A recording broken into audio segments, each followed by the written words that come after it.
Test 1, 2. Test, test, test.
Test, test, test. Is that loud enough? Dan, can you hear me back there? All right. I don't know if I need to turn it up louder or not.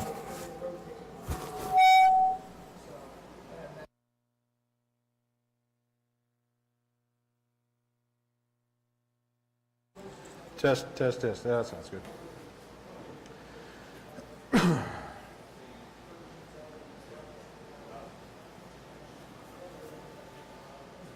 this over. All right. We should be online and streaming now.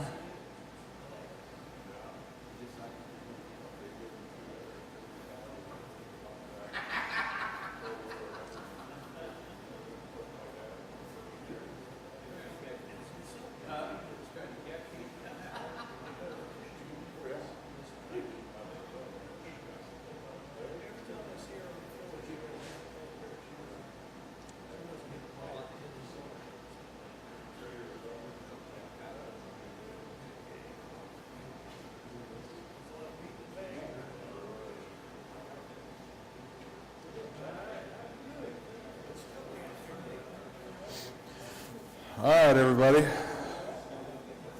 6:29. We'll just go ahead and get started. Crowbar, I'm going to go ahead and mute myself if you want to go ahead and give Treasurer's report.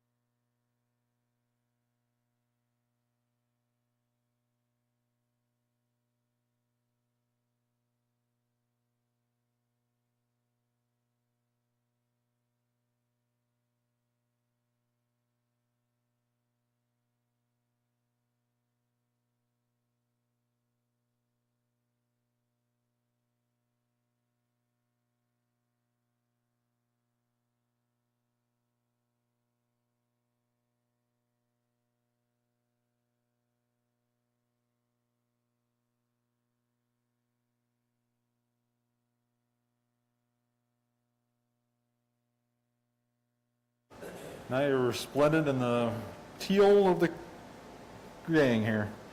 It's like we're starting a woodworking gang here.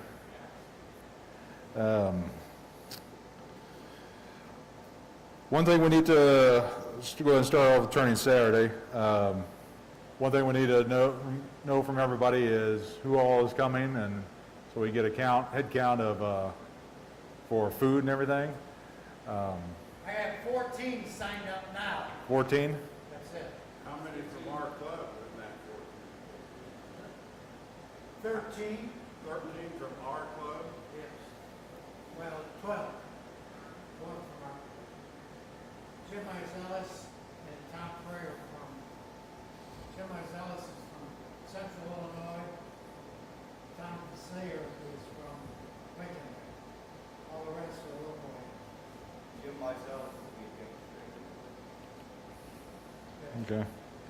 And speaking of demonstrators, how are we doing on demonstrators? Well, we got Denzel, Paul Woolley, and I think Paul may have come to do that. What Jim myself is going to do. Bob Griffin's going to do something on Saturday. We have a title for that.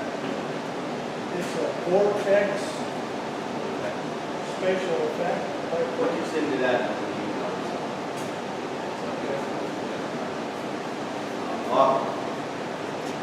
Scott Shipman's going to do this elliptical map. And I'm going to do probably a 3-1 hole.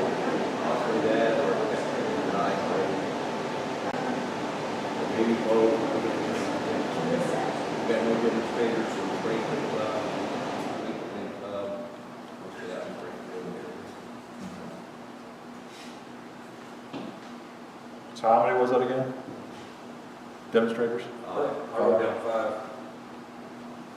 Bob, Paul, Jim, myself, and Jerry. All right. That's not counting Lindell?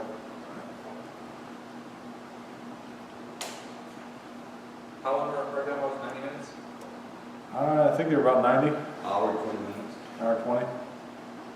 Enough. I think so. I'll work on the short press. Need any certain size of lane? No, I don't think so. I'll send that message out. So maybe it'll be strong, I probably. Yeah, we can take this guy apart and take him over there. And we've got to pick one. Yeah. Where is it at? It's going to be at the CU Wood Shop off of McKinley. Do we have a mini? Does he have a mini we can use as well? He has a couple of minis. Yeah, yeah. I just saw him over there. He's got one in the back room. Yeah. And that's the other thing too, is we need to get the work crew to go over there about a week before and help them clear out that area. So if anybody wants to volunteer for that, I'm obviously heading over there. Didn't we already do that? Yeah, just send out the date. What day will that be? I'll have to find out for sure what day he wants to do it on. And I'm tentatively got a schedule for starting at 8. Is that going to work? He said that would work for him.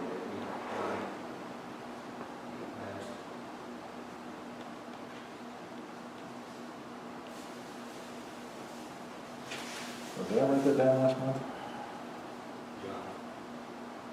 Are we going to be able to start at 8 o'clock? Yeah. I thought. Yeah, we can get in there the night before, and he said whatever time we're starting up is fine. So we just have to know that at 9 o'clock, he will have regular business coming in there. So, And I have to contact Lindell to see what he's going to demonstrate and if he's going to demonstrate all 4 sessions. okay. Still be able to take the TV? If not, I've got a 32-inch I can take. We should be able to. I've got 2 smaller TVs at home that I've brought in, set up also. We should be able to. How many demonstrations per session have we decided on? We've done 3 in the past, 3 per That's what we session. done last time, that's what we're planning this time. So if we got, Lindell plus 2 others. After the first one, Lindell will have the first one by himself. I know last month we were talking, I think it was like 2 per session, depending on how many demonstrators we get. 3 per session, except for the first one. That's been years past, though, it was 3. Well, couple of years past, it was four. Four? I don't remember having four over at the Carpenters. The last time we did, we only had three. We didn't have the extra room. We used to have an additional room, office room, a big office. Yeah. And they cut that up and plus we filled it up with some stuff so we couldn't use it last time. So we only had, Did we have four when we had it in here, when it was still the we had school? three here. Three here? So the last two times, we only had three. Okay. That's all I'm kind of thinking. But You're still kind of developing the schedule, are you? depending on how many demonstrators we end up getting. So the first, Lindell gets the first shot, 8 to 10, boom. Yeah. right? And then take a half-hour break or 15-minute break, how's that work out? Roughly 15 or 20, so which we'll have some drawings in between. Yeah. Then we'll have lunch, which may not cost us very much this year. We'll get some more people signing up. What do you think the cutoff may have to be if we don't get any more? There's no cut off, they can show up. Well, like I say, we just have our own club. Yeah. This is have fun. And that's another thing I was gonna bring up too, with our club being like, club meeting being like 3-4 days after this, do we wanna have in October? That could be it. That could be Or we it. just say, hey, we're just all meeting here, we don't worry about treasurer's report that month, and it's not changing. We only have 2 outside people. Yeah, All the secrets are gonna get stolen. yeah. Jerry's got all the secrets, so we're safe. Yeah, Woodturners don't keep secrets. You stop them, even the high-priced professionals, they'll stop and tell you exactly how to do this or that. They just remember. Woodturners just steal it. That's right. Ask a ceramic person or painter or something for a secret. Bunk.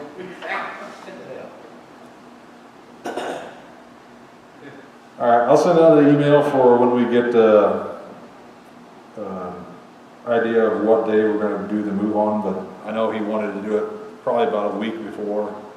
So at least that Monday or so before, or the week before, depending on what he's got going on over there.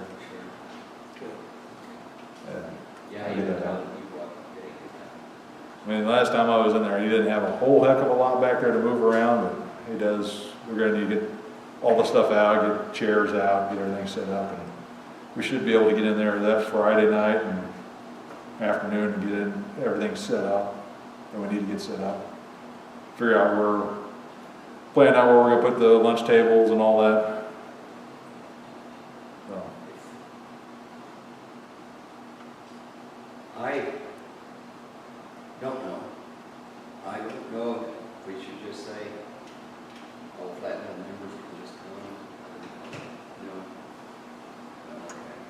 Supposedly Bill Schultz from Flatland, CIW, they're coming, but he just hasn't gotten the names and the money to me yet. So, Oh, never mind. he said he had a carload, he was working on a second carload, Oh, okay. Carload, you said? So 4 or 6? 4 or 5. so. 3 if they're big. If they're Suburbans. Yeah. Of course, Suburban, you get 9 in there. what about a cyber truck?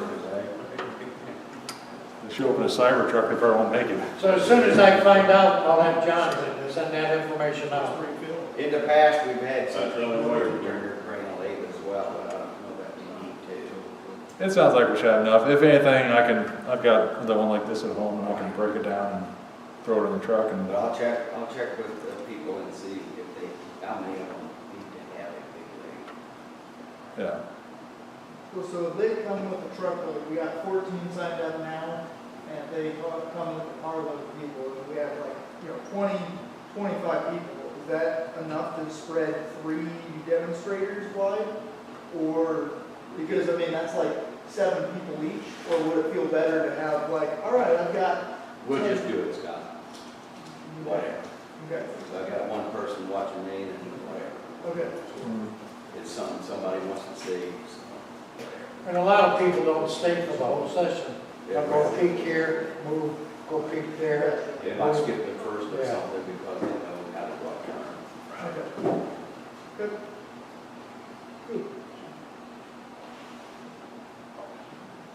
Will we be videoing, this gentleman, Lindell? Will he have all the camera stuff on him? We could probably do that. I'm just curious, I didn't know if you had thought of that or not. And we could probably just have 3 cameras there, then I could break them off and move them over to other areas. And that might be something that we'll need help with too, is camera operators. Yeah. I'll just have, since we're doing the 3 stations for the later ones, it'll just be 1 camera per station, which we've done in the past. What was that? Thank you. Anything else for turning Saturday? Any other questions? Do you still want donations of items for raffle and snacks? Or? Sure. Sure. Always hungry. Wood, tools you don't use, or Cookies? or whatever. Maybe I can get Diane to make some real cookies.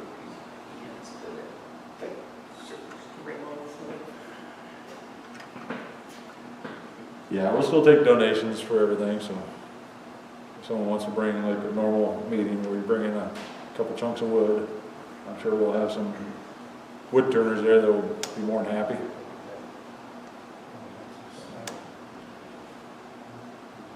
All right. Tom's there, sent me a message, there's meeting this tomorrow night, I think. Yeah. And, so he's trying to promote him to come, but he's the only one who got from me. What's the name, Tom? Tom's there. Z-H-R. Z-H-R. Yeah. Where's this person from? Lincoln Land. Springfield Club.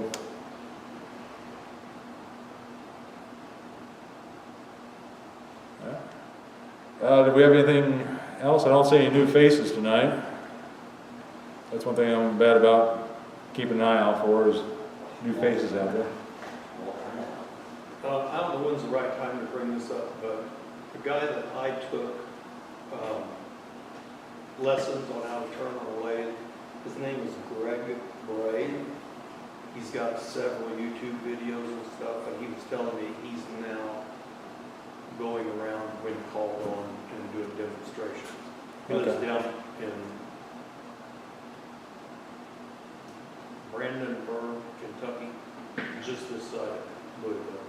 But anyway, you know, if you guys are ever need, and he's on YouTube, you can see what kind of work he does. What was his name? His name is Greg Bray, B-R-A-Y. Yeah. He's got a lot of videos on YouTube.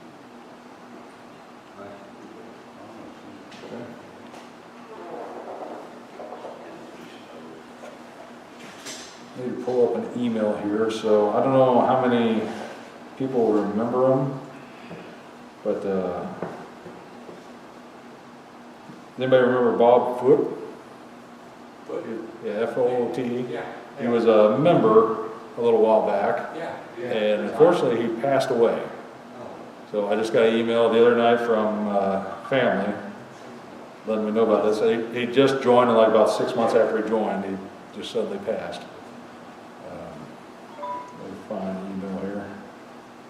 That's F-O-O-T-E. Yeah, Look at the name. oh, that's on here. He sat over here, kind of walked in, he had a cane every once in a while, he had some feet issues, I think. But yeah, nice guy, brought in some stuff, I guess. Yeah, his wife Cheryl wrote me, and they've got I've seen that. his old lathes and everything into their garage, and want to put them back into use, so they're writing to ask for help from our club or members who might be interested. She's willing to partner with her to give away some of the things and maybe split proceeds 50-50 from anything sold. Welcome any suggestions that give us, and Did you text me that? What? and just to help with general help. So what she sent is a full-size jet lathe, doesn't have model names on these, has a jet mini lathe on a portable stand, various turning tools, wood tech, dust collector, bowl blanks and other wood, wood turning books, magazines, and that we've given away, finishing supplies. So she provided email and a phone number, but she's mainly looking for help. It sounds like trying to get Bob's tools back out there for someone who can use them. Where's that at? Where's he live? Doesn't say on here. I know we had him on our list at, I don't know if he got taken off since he hasn't been here for a little while. Duke Cap in Paris? Looks like 1416 Cambridge Drive in Champaign. Oh, Okay. yeah, I see that. Yeah, I'll forward that out if anybody wants to talk to her and see what the lathes and all that cost, or probably want to help on how to price things out. I got his picture here if anybody wants to see what he. Okay. Yeah. I remember him when I seen his picture.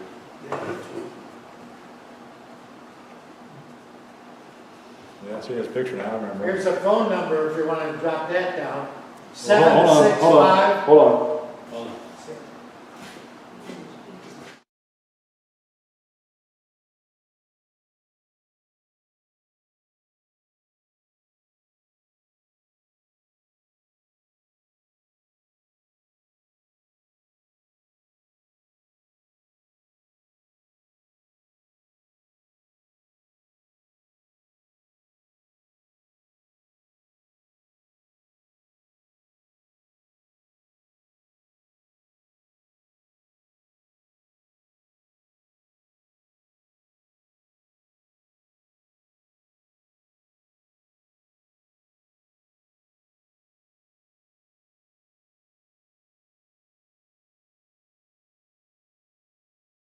Come turn Saturday. I know another thing that Brian was asking, if someone off the street walks up returning Saturday, do we still want to open that up to someone who walks in the shop and says, hey, I want to go watch the demonstrations? We got a family. The overall mission is to recruit new woodturners, right? Hope so. Learn something and Yeah, back and look. They come in to buy wood and they get a whole career ahead of them, wood turning. Hey, come over or here. a hobby or obsession or. So, I yeah, had nothing wrong. we just gotta put somebody, by the road, grab them, bring them on over. That's one thing I had. I don't know if anybody has anything else to bring up. Crowbar, you're bringing a dish of food, we need other people to bring a main dish, other than, no? Got it covered. Got it covered? Okay, but you need side dishes. Maybe I won't know until maybe a week or two. I got one roasting pan and a 30-cup coffee maker. I may need another roasting pan. One's available. Anybody here available? Got one available? For the roasting pan? Yeah. Yeah, okay. I might have had one at one point. It might got used for paint. Yeah. Okay, please cover on. I don't have anything else on notes here. Yeah. Crowbar. You're talking about the electric kind that cooks? Yes. Yeah. Yes. Okay, I was thinking like just a regular pan you throw in the oven. Yeah, that's all I got. I can make some coffee for. All right, anybody else have anything else to bring up? Yeah. Jerry, you gonna take care of all the raffle stuff then? Yeah. Okay. How much do we have? What? Do we have a lot for raffles? Or? We have maybe 20 or 30 items. I'm not sure. We only had about 12 people send stuff. Taylor Tool sent us 4 sorting tools. Okay, I think wow. Kind of surprising. But Crash Supply sent a couple of 20 20, maybe $25 certificates. Woodturning sent 3 $20 certificates. Chef Supply sent 3 pepper grinders, 4, 6, and 8 inch. And some more. Sounds fairly decent on giveaways. Yeah. So we got several items. John Kreitner has donated several things. Crowbar's donated a couple of items. And Flatland donated a shield.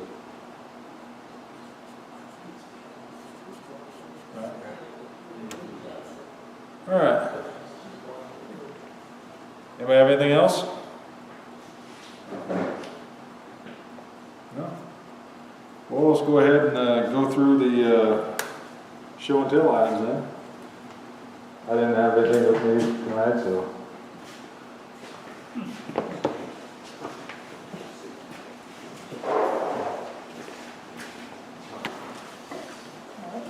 Doug Bowling thought that the challenge was to do something that, like the Saturn bowls we did. So this is a bowl, and the top turns in. It's a piece of apple. Yeah, A piece of we're cherry. out of pear, Pardon? we're out of pear. Right on pear. No. So, anyway, that's my, Let's see the bottom of the lid. now see what I did is it turned this on exactly the same Right. diameter here, so, and set it in so that I could guide my tool in from both sides. Would have been nice to have a little thinner cutter.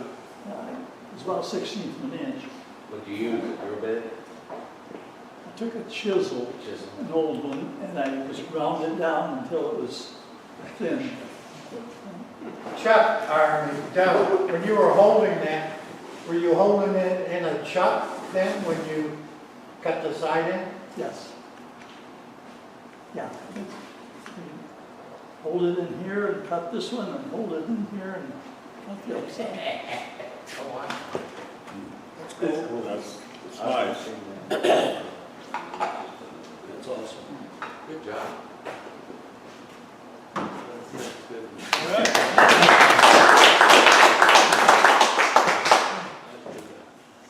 Hey, Dwight Crane here.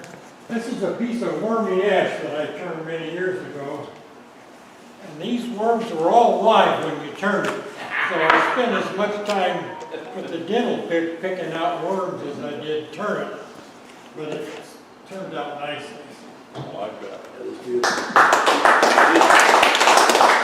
you leave your face shield off so you could have those for lunch? What? Did you leave your face shield off so you could eat those for No, lunch? it was a miss.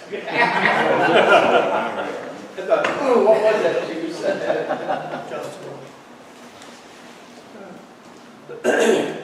John Kreitner from Decatur. I got 3 new bowl gouges, so I made handles for them. That's cherry and polyurethane finish on them. How long are those? 20 inches? About 22, I think. I fashioned them off of an easy wood handle, and I think they were 20, but these are about 22, I think. I did this little fella. Pick it up. This is all made from scrap wood. I do a lot of different projects, and over the years I just throw the scraps in a box. I started out about 3 weeks ago, and anything that was at least 9 inches long and had one dimension of 1 inch or more, I used. And I just started cutting them up, glued them up into rainbow boards, cut the board into strips, cut segments out of the strips, and this is what I decided to do. There's more than 1 gallon of tight bond glue between this one and this one. Yeah. There's, I wrote this down because I knew I wouldn't remember it all. There's 44 rings, and there's 32 segments in a ring, so that's 1,408 segments. But each segment has got 2, 3, or 4 little individual pieces of wood in it. So there's somewhere around 3,500 or so pieces of wood in there. It's all in grain turning, so that was added to it. Wound up using 2 steady rests. By the time I got up to the end of it, I borrowed Sam's steady rest and mine. Finished with gel poly,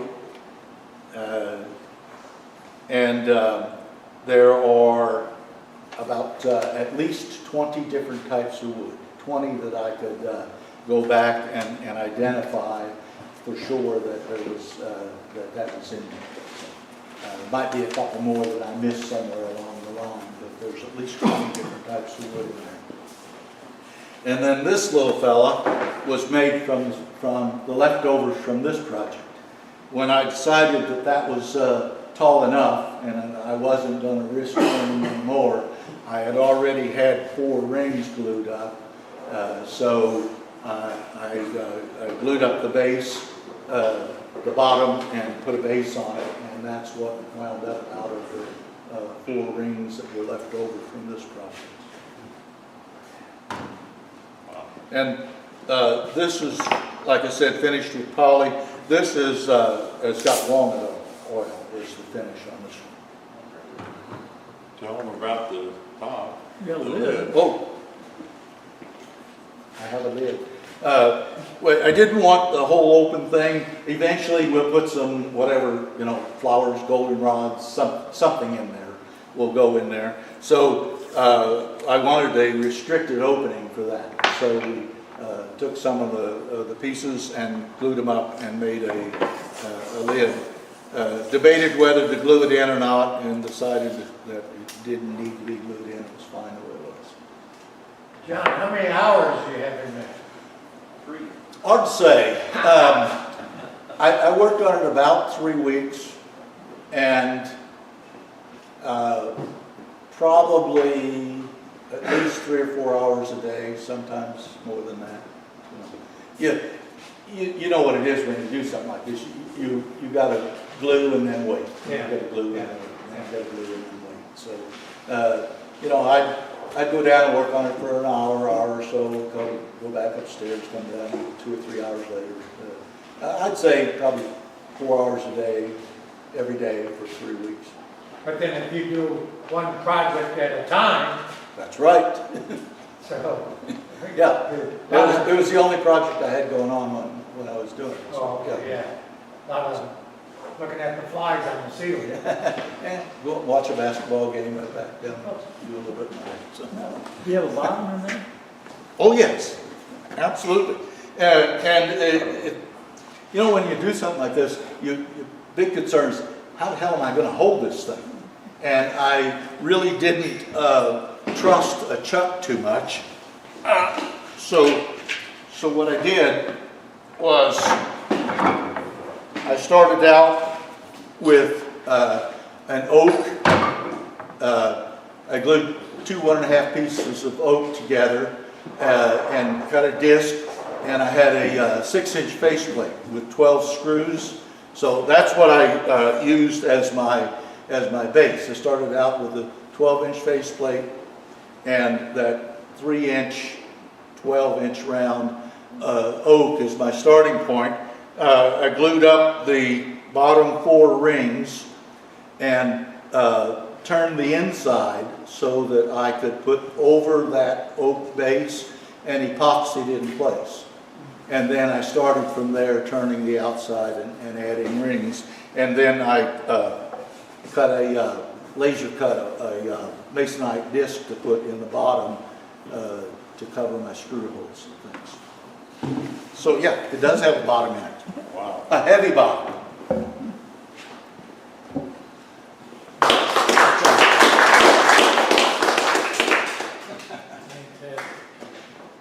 No man's gotta have something to do.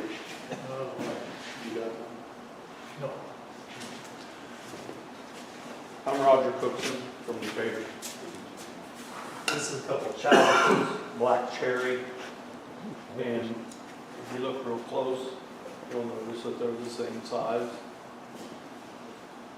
My way of doing this, and somebody was complimenting me on it whenever I was explaining to them, was I would take a log or a piece of wood, whatever, long enough that I could make them. I'd turn it all the same size, leave an inch in between, cut it, then I would turn each one. You can't go wrong. It made it a lot simpler to keep them the same.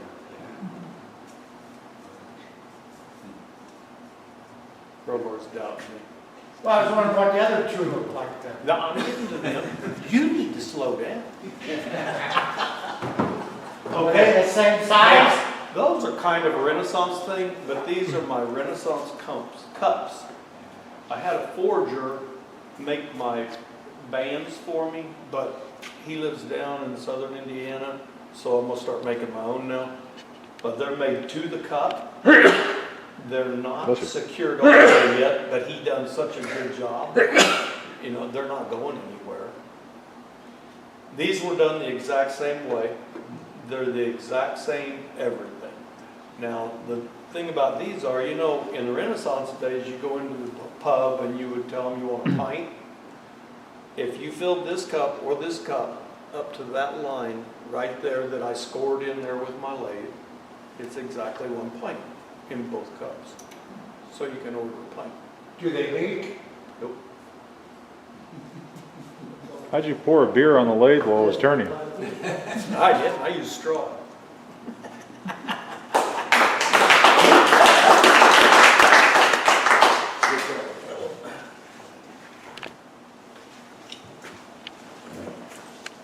Bob Griffin from Decatur.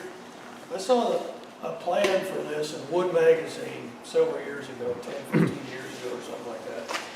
And I just like a basket-looking bowl, kind of. I don't know if you'd call it a Longaberger style bowl or not, but I liked it, and I decided to make it. It has a plus added bottom to it. I kind of screwed up because this side, the points are evident. On this side, they're turned away. So I should have made the star smaller. Duh. Never learned. So, but anyway, I like it. It's a fun piece. It's a fruit bowl, as it should be. So, it was a fun little deal. Looks like mahogany, oak, walnut, and then laminated something or other, white and black for the stripes. I bought those from someplace, I can't remember where. Doesn't matter. So, that's that.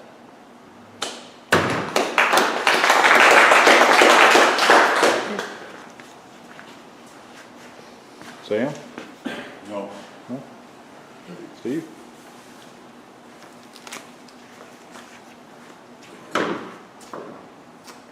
Steve Smith. These are the emerging bowls that we're going to try to demonstrate in Osprey 2 bed tonight. Haven't had a perfect one come out yet, so we'll work through it here in the demonstration and see how it is.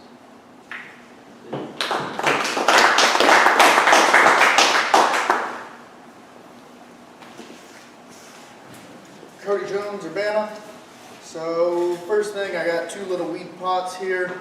Fun, quick little projects. This is, I think, zebra wood, just had scraps for a while. And then this is a little bit of hedge, and so they're fun. And then I made a bigger version of a similar kind of shape. So this is oak, a really cool piece. It's got a bunch of funky grain. It was wet earlier in the year when I picked it up. So we've got some cracking, and I'm okay with it. Now, one of the things, it's hollow, and you can see the hole there. So earlier we were talking about like secrets of wood turners and stuff. So how did I hollow it through the hole? Any thoughts? We've got a wood board. Wood board, laser beams, close, anything else? Two axis? How small of a hole? Point that towards the camera here. There we go. Less than 3/4 of it is. Very small. Yeah. Multi-axis? Yeah, so Scott's saying multi-axis there, because that hole's, you know, that wide, that long. So I made the shape originally, really liked the shape and was fine with it just being a big, I mean, it weighed like 20 pounds or something, it was heavy. But my girlfriend who was here last week was like, or last month was like, well, why don't you still hollow it, but go in from the side? And so I didn't want to, like I had the thought, but like I had a perfect shape on the outside. But I was like, well, it's already big enough. So it was a little bigger than this originally, but then I turned it back, turned a tenon on here, and there wasn't much weight on this. And so I did add a little bit of counterweight here. And so if we got the lathe turned upside down, it was turned like this, and the counterweight here, and I hollowed it from there. And so the hole actually goes in this way. And then I did a little bit of carving with the Dremel to make that not a perfect circle, so it looks more natural, more like what it would look like if you were to come from here. So I think it's a really clever idea, way of doing it. I'm going to try and do it more. My wall thickness is a little thick here, but I do think I want to try this and get it so it looks more, you know, legit. And then, yeah, just keep the hole at the top like itty bitty and then no other openings, and I think it'll be a real fun way of doing some stuff. So a lot of fun project. Cool method. How did you go about figuring out what to use or how much to use for counterweight? Added, like taped on more blocks of wood, and just didn't turn the, like I've now got the same lathe that Steve has. It's a Rikon, it's real heavy. And it's got variable speed, so it's a lot nicer to do that than with like the mini lathe where you turn it on at speed and then you like, you know, cower. Yeah, you're ready with the off switch. So this one I could start it slow and then just crank up the speed till I was comfortable. And if it was wobbling too much, add a little bit more counterweight and see if that helps. So, yep, fun, cool project. Never nailed your knuckles on that one, huh? Yeah.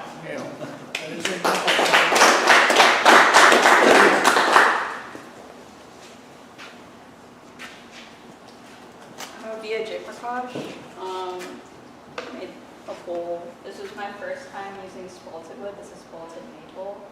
And it looks real nice, but when I was sanding, I was not happy with spalted wood. I don't know, it was like the lip here is like a little, I don't know if you can, but like, it was just interesting to sand and be like, oh, this isn't how I expected it to turn out. But it looks pretty, I guess. So. Looks nice.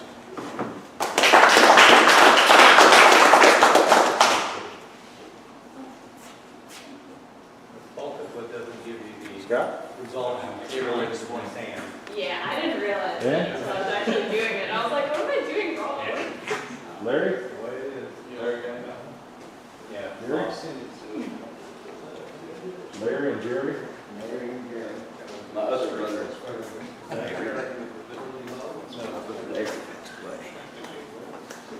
Hello, I'm Jerry Rose from St. Joseph. Hi, Gary. Hey, I got a walnut pepper mill, just finished this morning. Some figured walnut that I harvested sometime or another. And a bowl, textured, orange dye and blue wax, which I got the wax from the walnut log, Jeff Hornut, a long time ago, before he quit answering emails. Anyway. What finish do you have on your pepper mill? Shellac, Danish oil, Now, did you spray the shellac on or white on or something? like several coats.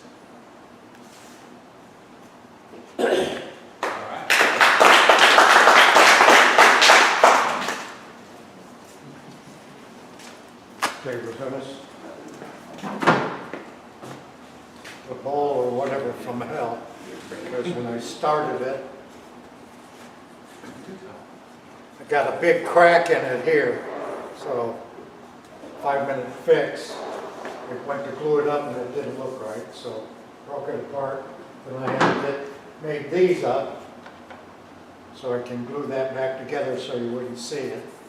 But you can see there's a fine crack in there now. And then so I had a 2-inch tendon in there, but there was sanding scratches in there. And I couldn't get them sanding scratches off until I come through with the sandpaper. I could see the other side. So, why the heck am I messing around with this? I could have done 3 wig stains by now. So, just by luck, I had a 2-inch tendon in there.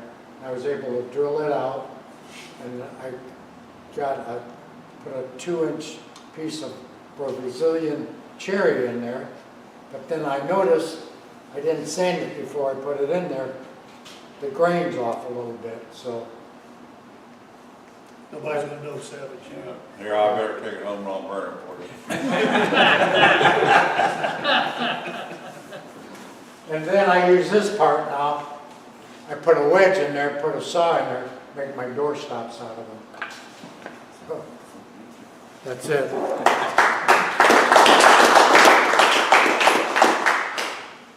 All right, everybody? Vicki, you don't have anything tonight? No? I've been working for months.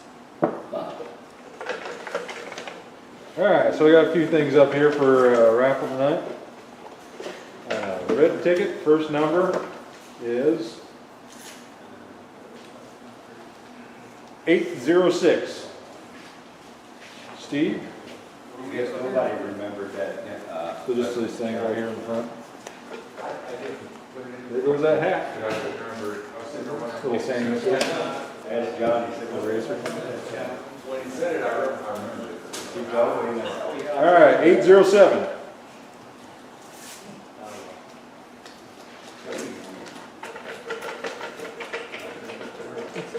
It's a sanding stick. Basically, if you got your belt sander, you run Those it things on. are great, but in the bottom of a slipper. Yeah, these things are awesome. I've got the ones lasted for years. I've got one that my dad bought, Yeah. I don't know how many years ago, and I've still got about a third of it left.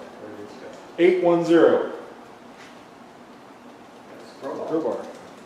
Crowbar. Come here, Nick. None of that. Yeah, that was Scott, or no, not Scott, but Steve's. There you go. 802. So that tried to What do you got left? Sanding sticks, some scissors, and Ain't no sanding now. picks. You get here, Nate, for free. Where at? Where? 805. Your health insurance and Medicare. Got scissors and some toothpicks, not toothpicks, but dental picks or whatever you want to call them. Got those last month, so. 804. Bingo. Last one. Oh, I thought it sounded good. You ain't gonna let me pick? Yeah, it's either that or Steve's tools, and I think he might get upset at you. All right, we'll go ahead and take a break for a little bit. We'll get some raffle tickets out. We got some raffle prizes over here. So look at that. Get up, stretch your legs. The shirt that's up here is an XL. And those work fine. That's from Flatland. They do? Do you have the code for what the grits are? No idea. I got one of those pack once, and they work good, but they do wear out fast. Not much surface there. No, they're good for like really fine detail and like little cracks or something. I used them a lot on the 3D models a lot. Let me have you alone. I forgot about that. You remembered it. I didn't lose minutes. I forgot about it. Looks like a good beginning of a very good chess. Yeah, that's right. There you go. One of these not done for 2 pieces. I mean, That's right. I don't think you're gonna see another one like that. That was pretty scary. Turned around, tried. It was, I got a little bit, so very much. was hard to keep it round. Yeah. You know, I worked really, really hard to get it round, especially where the steady rest was gonna be. Yeah. And then I glued 3 more rings on it, and you start to turn, well, now you're digging in, and because it just won't stay round. You can't keep it from moving. That's pretty cool. Yeah, the original intent was to make it. I'm getting ready to talk to John about that on the side here. I figured better to stop now than pick up the pieces later. Yeah. Challenge sometime. As far as my riders. Mix media. Yeah, my original intent was to glue it in so I didn't worry about what the bottom looked like. Mixed media. Should we just open up the garage? We got the big stands here. You were doing it in parts, you get to. Nope. Well, it's a segmented piece, so you're gluing up 44 rings, but I turned it all at one time. There should have been one for this stuff. I have done that.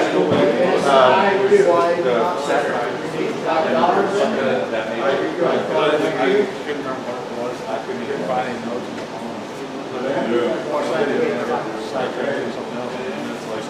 Sunday night, I'm gonna do it. In the future. It's all 44 Sidewalk, do rings. something that, we're gonna like roll out the resin. I figured it was easier to do this than try to make a slice in the middle. I have another really large piece. And I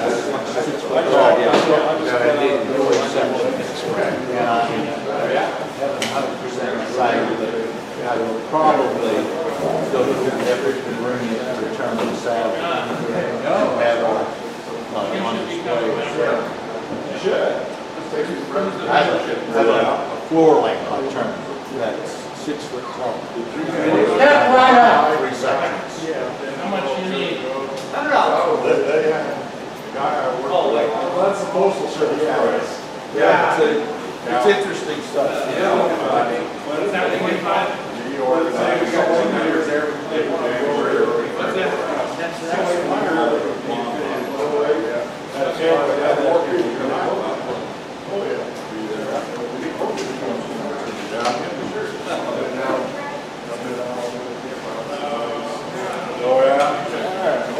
Oh, let me get some pictures there, John.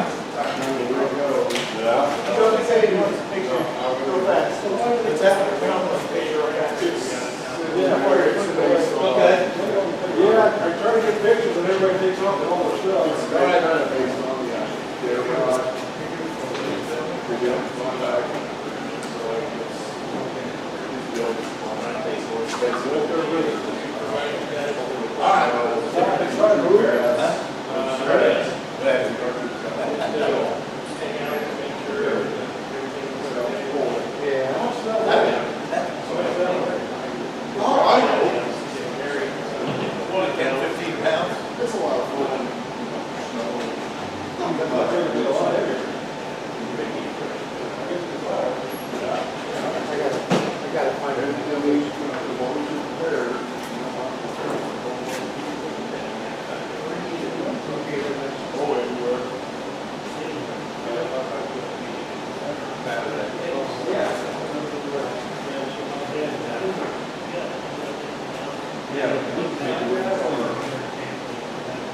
Hey, John?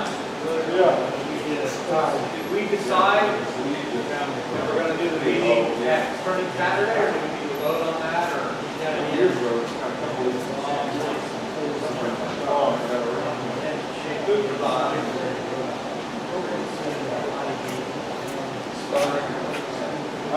We mentioned that. Well, I can stick with that. And then you decide whether to do that or not. Yeah, we never voted on that. Yeah. Kind of like that.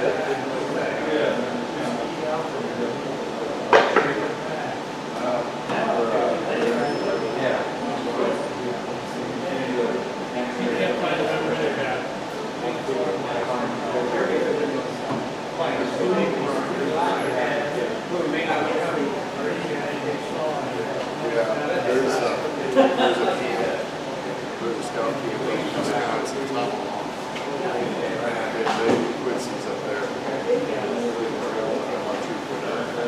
It's been a number of years ago now.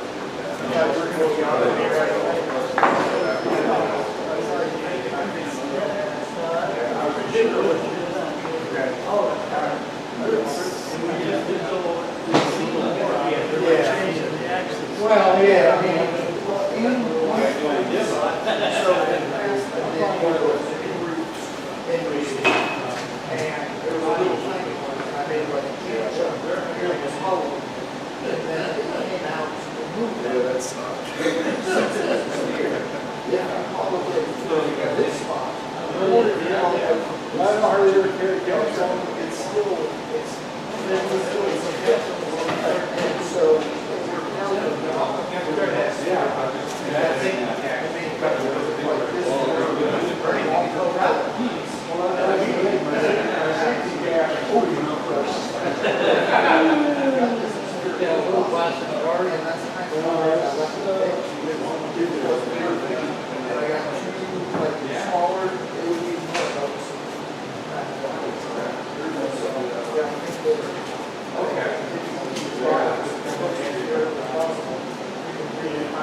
That Randy was talking about.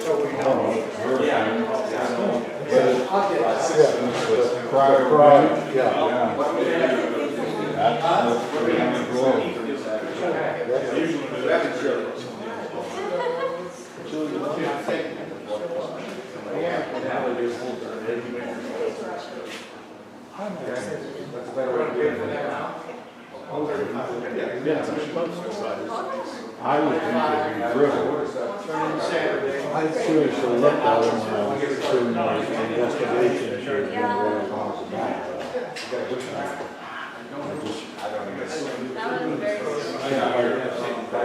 Finish up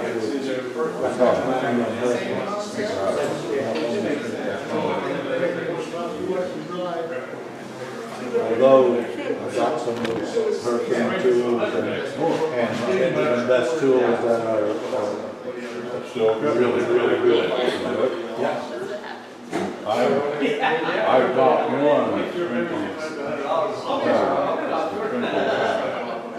all my others are bad for hurricane and I've had Rikon, I think it's going to be just fine. Oh, I think it is too. They're beautiful too.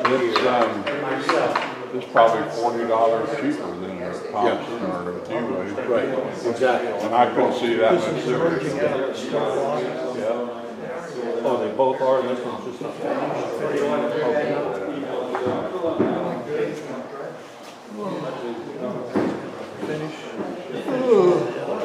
I'm not gonna let you drive home.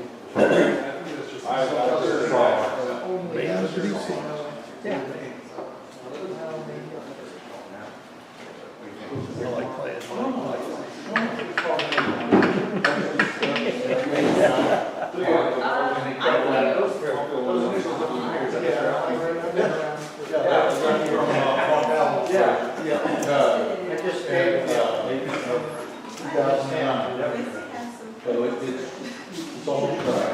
It's almost dry. Yeah, almost dry. My first, I got this around their neck. Yeah, they marked it. Yeah, that's the way he marked it.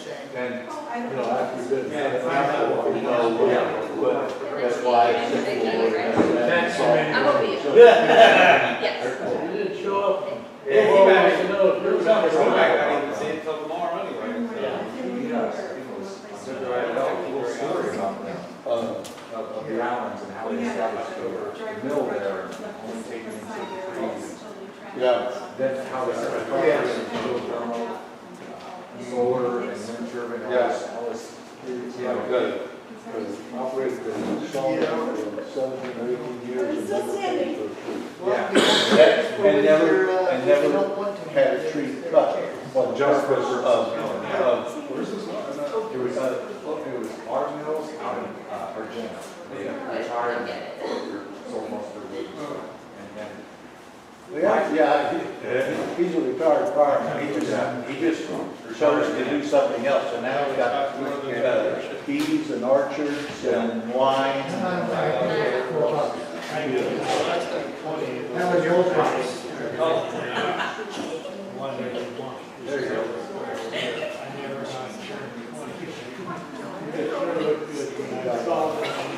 Yeah. It's probably and I probably had a processing would be more than large. And I'm never gonna turn my mind like that either. My kids, I got 2 daughters, so don't worry about it. There are people to take care of it. They're just gonna call. Get rid of all this.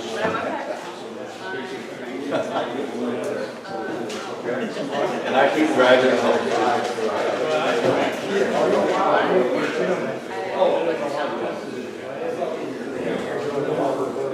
That's fine. Sorry about that, there were Yeah. You gotta change the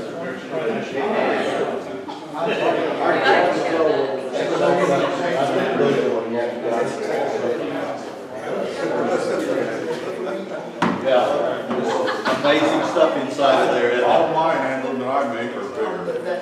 I like the whole thing. yeah, that'd be cool.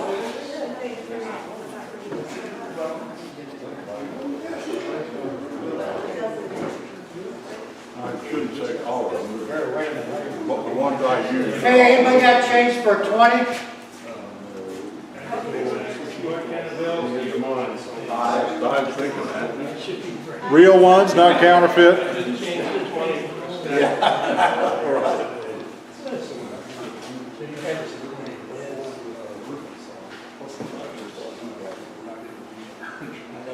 Trying to build up some pods. Oh, do you need anyone to that?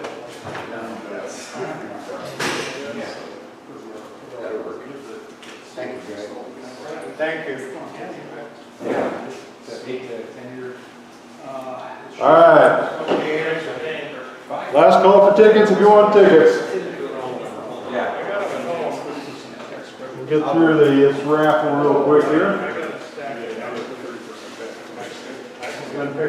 Win tickets. All right, first number up. Money in the bank. White ticket, first number.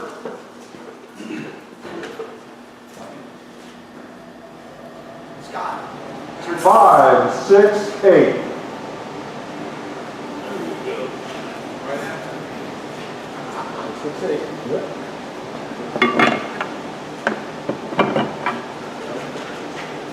right, second number. White right there. Okay? Wait, yeah, right, Brandon. 563. Larry? I've used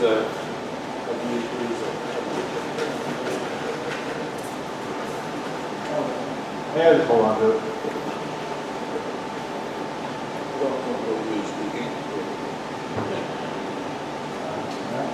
Five, 7-1. 5-7-1. Burglar?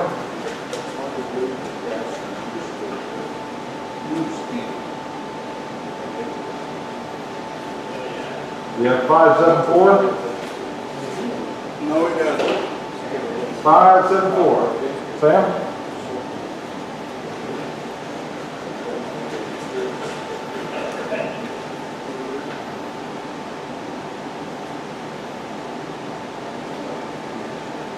Five, 6, 7. 5, 6, 7.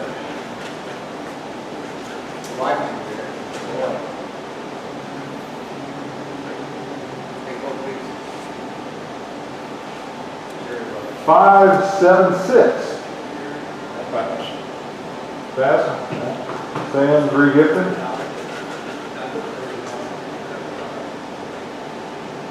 5, 6, 6. Is that you too, Sam? No. 5, 6, 6. Mike again. Got travel mode, pen blanks, shirts, mini scrapers, pen blanks. Pen turners cannot refuse pen blanks. 562. 562. Shirt, cup, and shirt's an extra large. I think I heard Jerry say.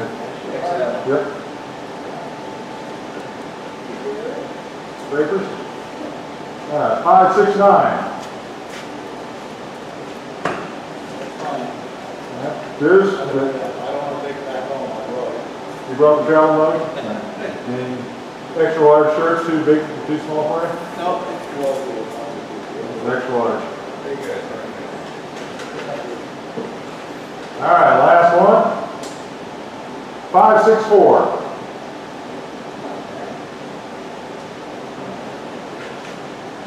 Re-gifted? All right.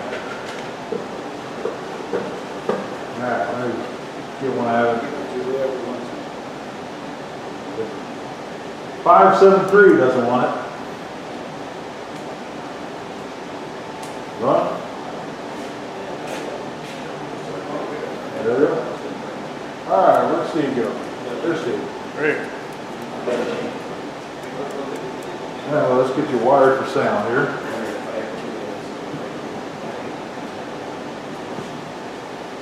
Put that on there somewhere.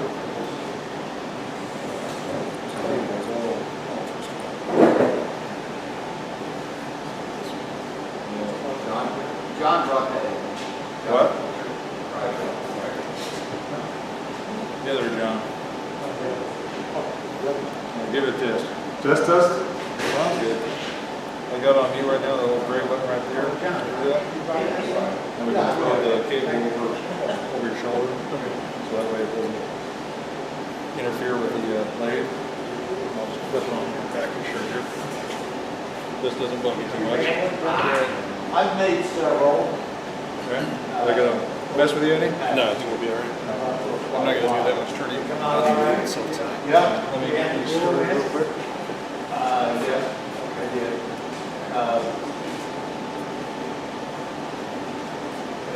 Forced to rip it up, so it's a big deal.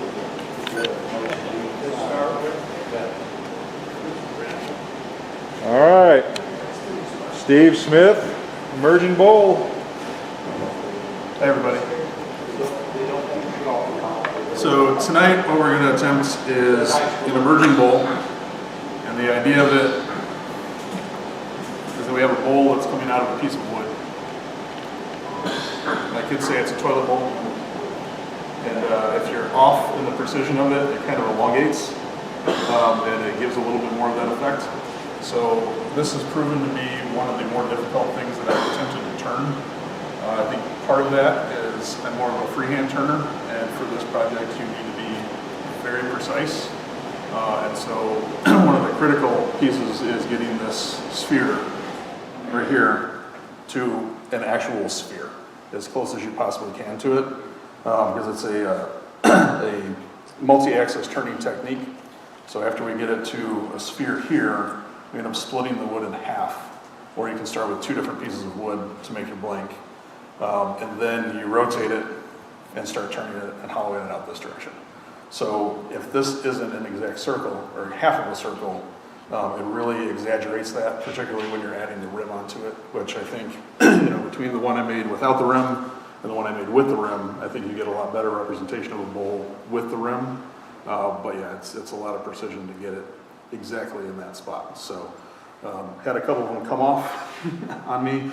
Learned a lot of things when I'm trying to do this, but I haven't had a perfect one come out yet. So I'll kind of go through the way I've been approaching this, some of the techniques I've used, some of the things I've learned along the way, and then we'll go from there. So to start off, you can make these any size that you want, but the important thing is you need to have a template for it. So I know a lot of us have lasers. I made mine on the laser. So I've got a 2.5 inch outer diameter, I've got my rim, and I've got my inner diameter. So those are all made out of scrap plywood. And then I have a target as well. So I've got a bullseye, got 90-degree marks on it, and I've got 120-degree marks on it. And then a bunch of concentric circles. So I started out marking on the back my center, drilled all the way through it with the smallest drill bit as I could get, and then I took that over to the laser, used that as my center point, lasered and everything else, so now I've got a bullseye that's centered up on my to the lathe. So you need a blank, it can be any size you want, it doesn't have to be square, it just needs to be bigger than the size of the bowl that you want to turn. So I've got about a 3-inch blank here, and you can play with the dimensions. So you can see on this one, I had a little bit of a taller base than I did on this one, and this one was a little bit wider. So you can play with those dimensions, and those will give you different size shoulders or different size heights when you're done with the project.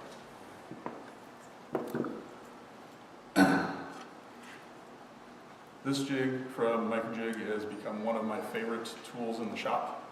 This is a halving jig. And so you have your stock at whatever height it is with just these 2 knobs. And as you lift up, this point is always half of this point. So for this project in particular, we're trying to find the exact halfway point of this. I use that, and I use my marking gauge.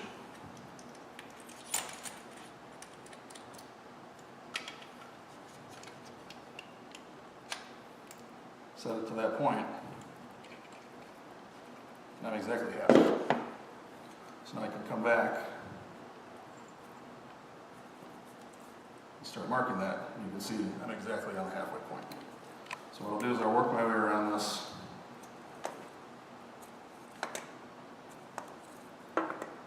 My point for the top, so that's my center point. And I'll also mark it on the bottom. So you want your wood to be square then, Steve? It doesn't have to be square, so if you're not square on it, then you'll need to mark half of it, readjust for your thickness, and mark the other half of it. So like I said, this one was a little bit wider than this one was.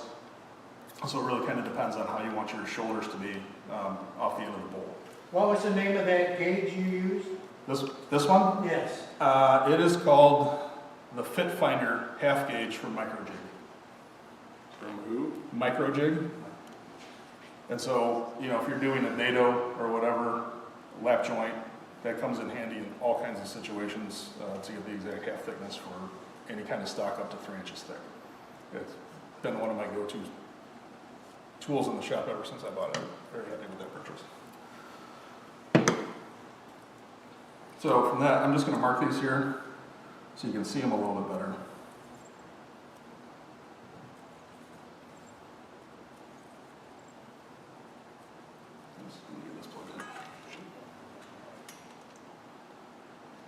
plenty of room.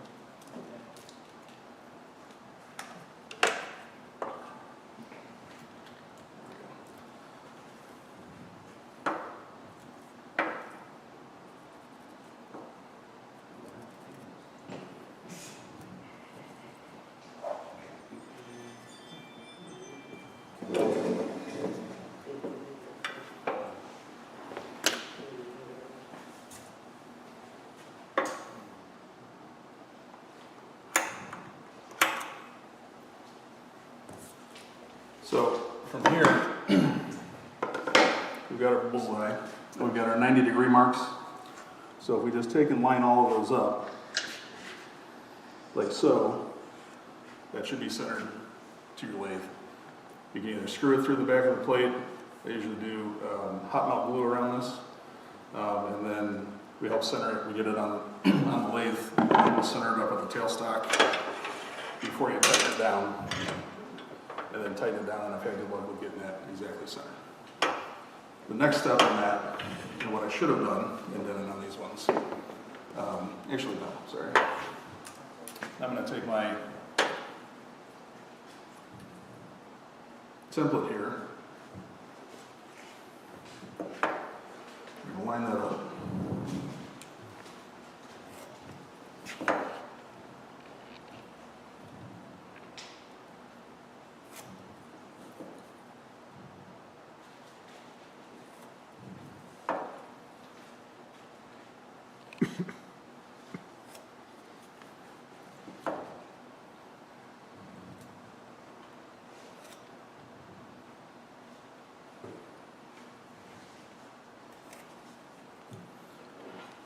all the way around, and that's going to give me the points of how far we want to make our hemisphere. And so, what I didn't do on the first ones that I should have done was I marked it the other direction because I was trying to save as much wood as I could. But you really do need to have a nub here on the top. So this space here is going to give you a little bit of a space where you can have your tailstock support the whole time and give you a little bit of a nub here. So it's a lot easier to turn that perfect hemisphere down when you've got a little bit of support rather than doing it the way that I did with just trying to get it all the way down to the circle. So theoretically you should have a little nub on here until you're doing that last pass, and you're just taking that off. Like I said, getting this part to a perfect hemisphere is probably the most critical part in the project, and that's where your little template comes in. So you can see here, let me show you from the top camera.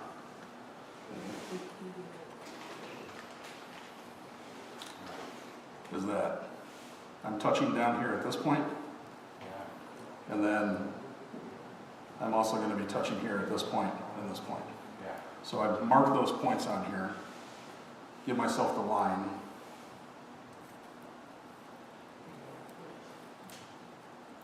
We don't have to be quite exact on it, but you want to be pretty close. The closer you get to it, the more exact you want to be.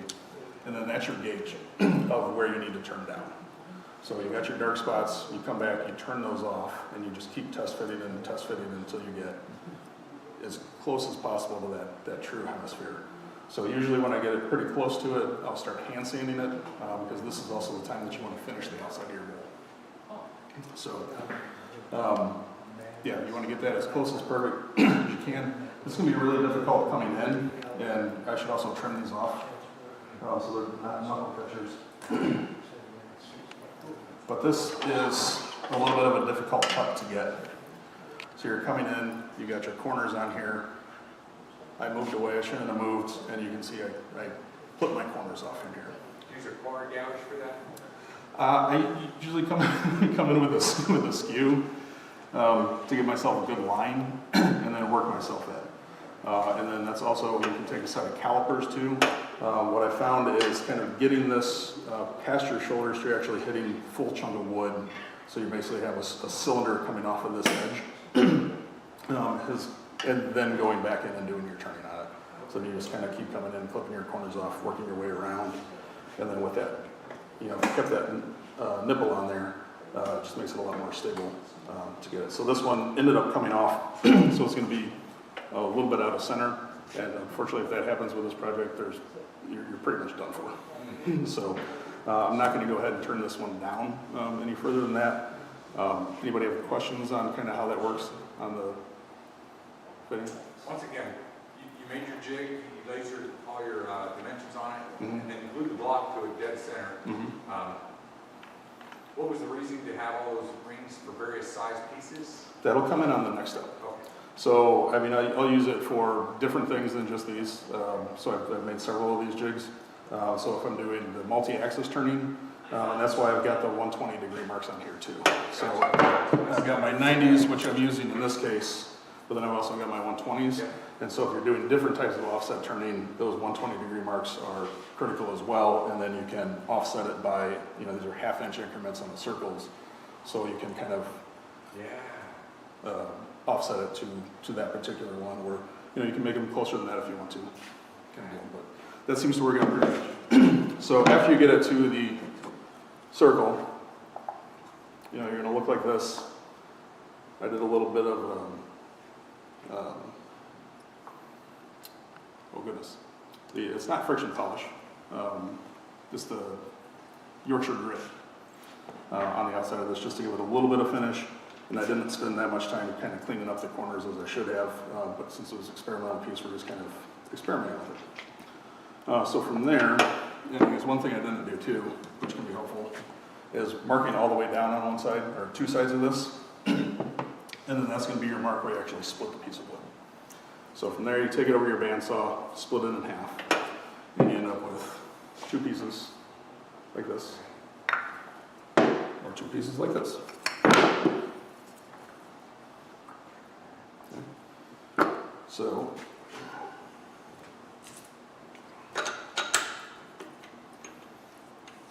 Is there a certain type of hot glue that you prefer? no, just the hot temperature. If you do, there's sometimes they have the low and the high setting. Always use the high setting with the wood. It's going to set a lot better. It should give you enough strength to keep it on there. So when we get to this piece, if we've done everything right, which I haven't, I'm pretty close there, right? Where are we? Camera at? Pretty close, but I'm still off a little bit in a couple areas. And my shoulder is not far, you can tell here that that's the exact halfway point. I'm a little bit further in front of it. So if we've done everything correct, it really should be, your notches should be sitting on your shoulder, and then my center of my circle, or the sphere, should be closer to this.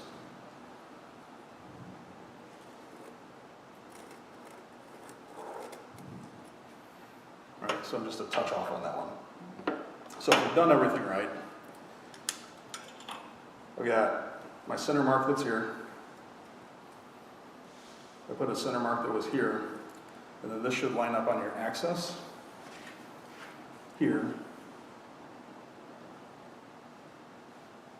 and line the back mark up on your 90-degree mark there, and that should put you dead center for your bolt.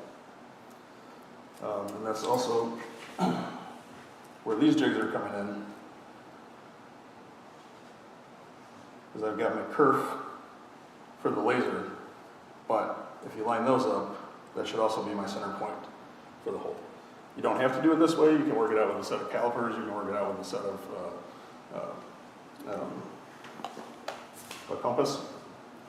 So however you want to do it to find your center point. I'm just trying to do this as, cool, I've got this really nice tool that's precise in my shop. May as well use it to make some jigs. So, we'll do this one.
So we'll glue that up.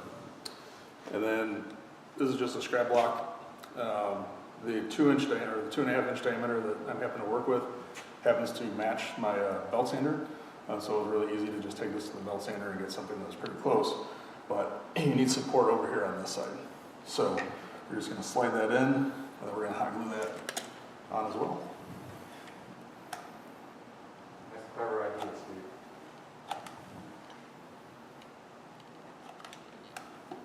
Where'd you get this idea to do this design? It's one of those things that I saw in a magazine or online several years ago, and it kind of always been in the back of my head. Yeah. And figured I might as well give it a go. Yeah. I started one several years ago, and if we get back.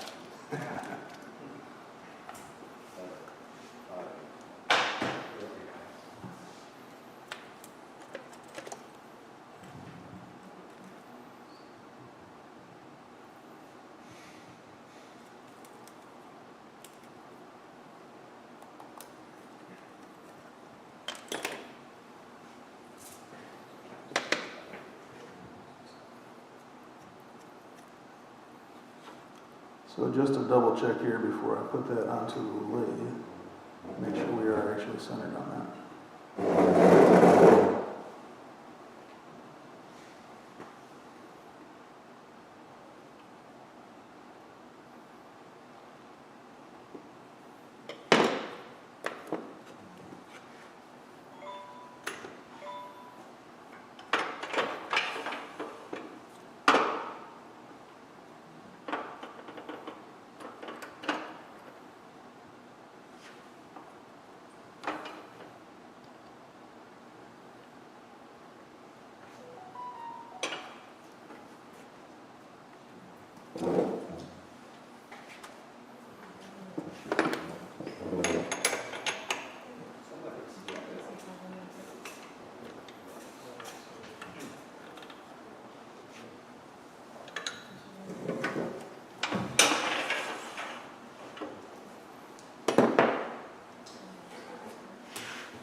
Give that another minute to cool down and harden up.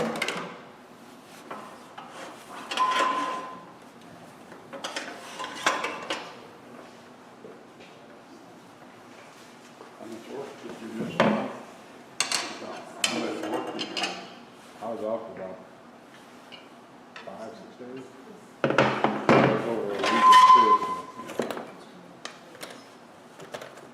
Started still out there.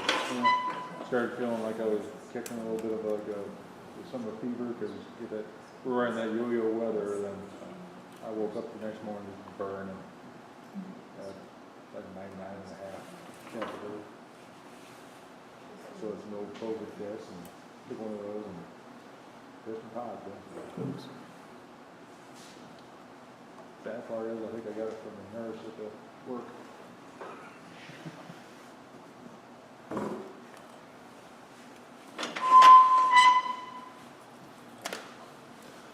All right, so I marked my circle out on the other side just to kind of give me a little bit of a reference on where we're going. I'm going to stay inside of that because this is the outside of the bowl, but that's not the actual, there's no rim depth on there. So that's what I actually should have marked on here, but we'll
is where our little inside gauge comes into play.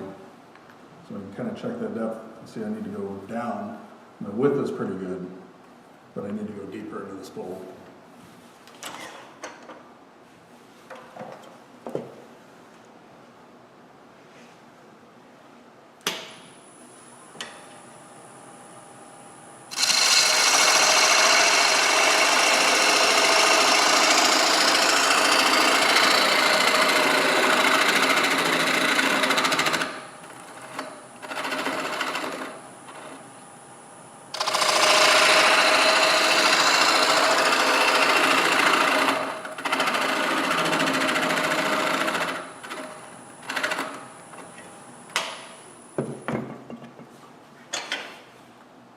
Get closer.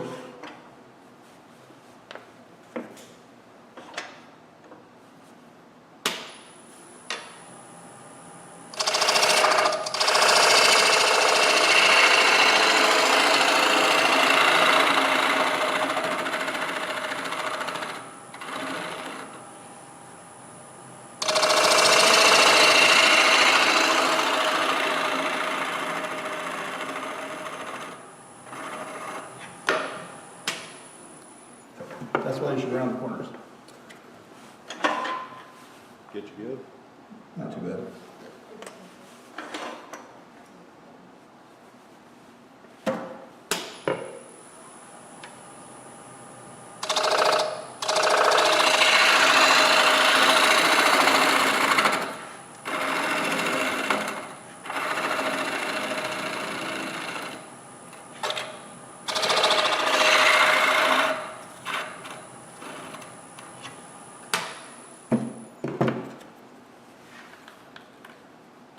I think we're looking pretty good there. And so at this point, I'd stop, sand out the inside of the bowl, and then you have to decide if you want the rim on this or not. So I think we do want a rim on it. You can see we're pretty close. I'm a hair wider on this side than I am on this side. And I'm slightly further back than what I really wanted to be, so my rim's not going to be quite even on it.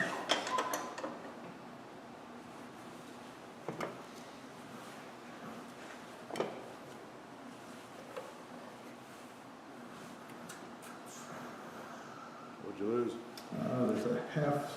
There's a thin half circle. There it is. So this is theoretically our rim thickness.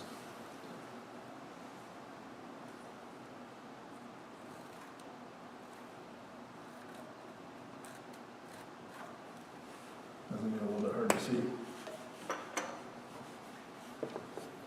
And this is where you've got to be careful, because we're turning a lot of wood.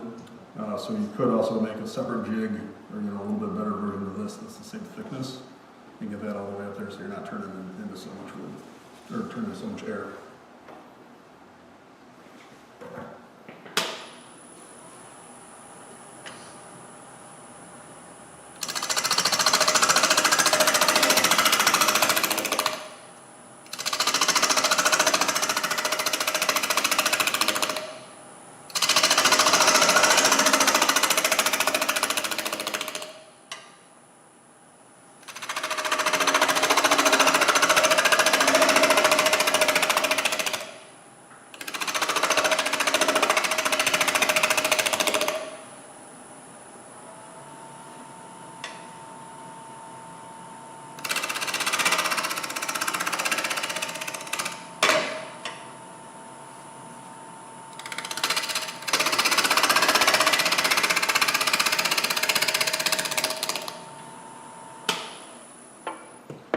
So about a good technique on this is try and get your tool rest parallel to your piece of work, and then lock your hand in on that depth, and then just kind of work your way back.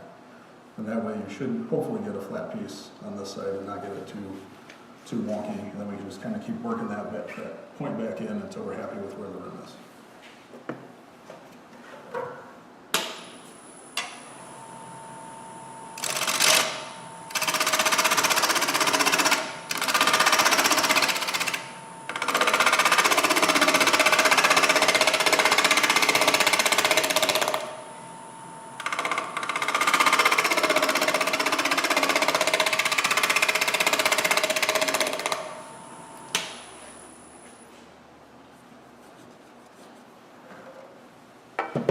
So from there, it's just kind of a continuous stop and check to see how close you are in your work, how close you can get to it.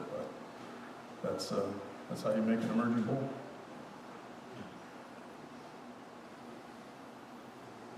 Questions?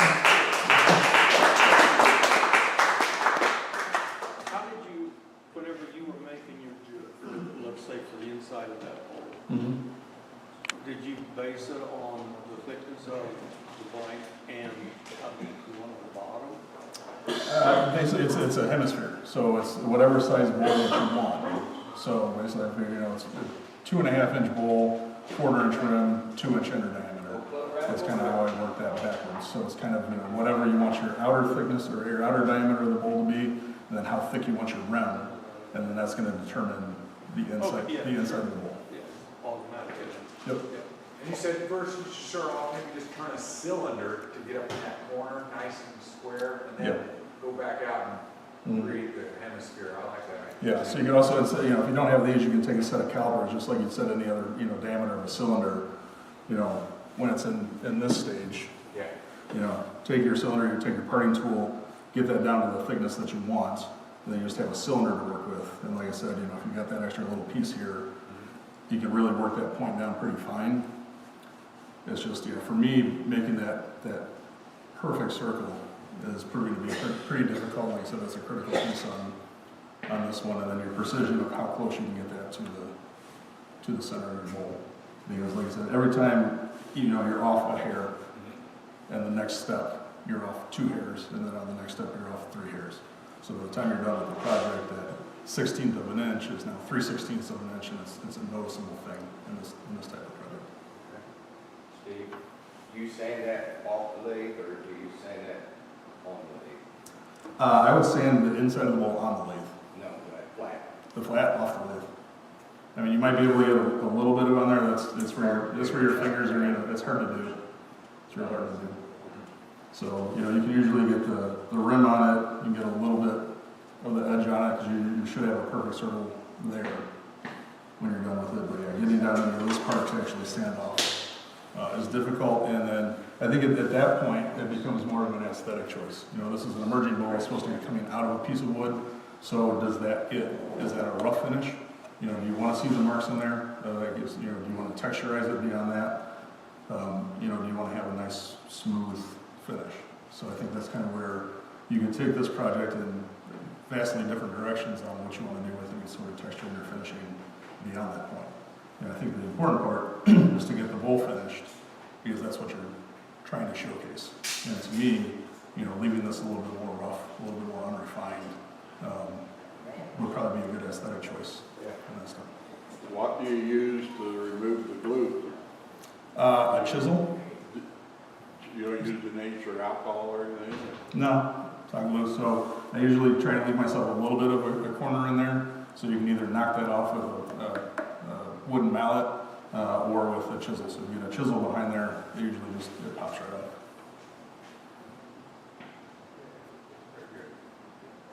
That's what I was afraid of. I thought it would pop off easy, so I moved over here.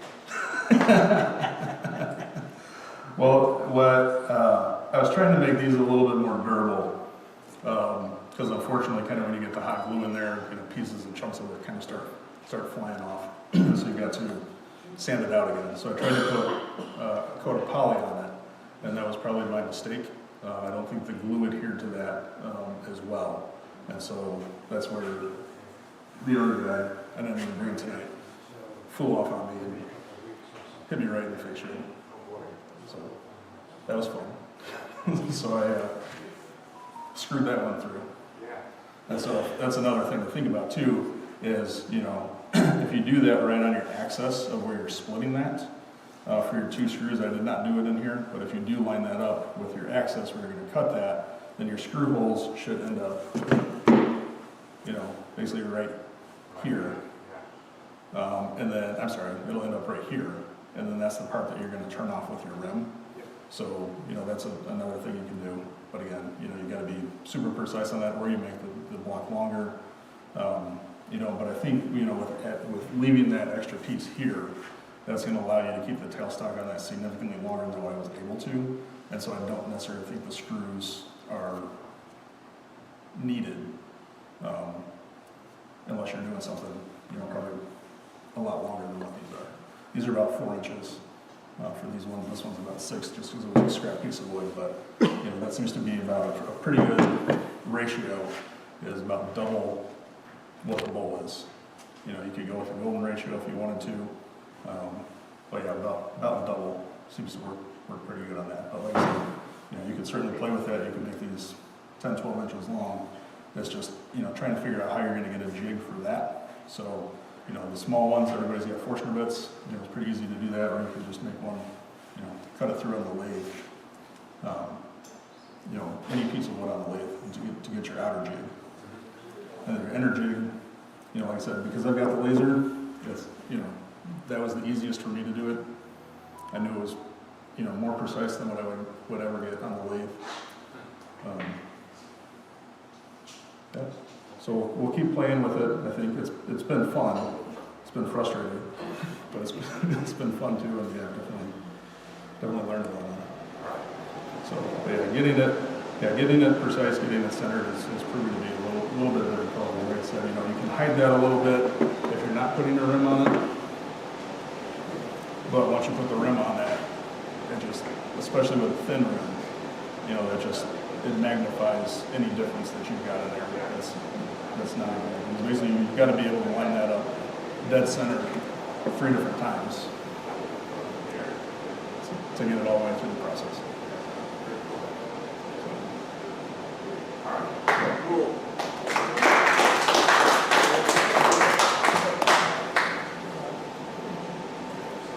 Now, before everybody gets out of here, next month, do we want to just go ahead and get the meeting at during Saturday, call that our monthly meeting? Yes. Second.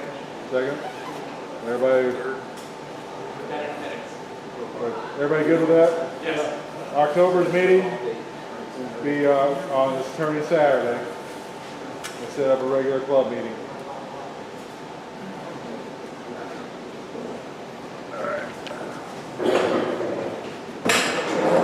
We got a little sidetracked on that part. Take a picture of your jig.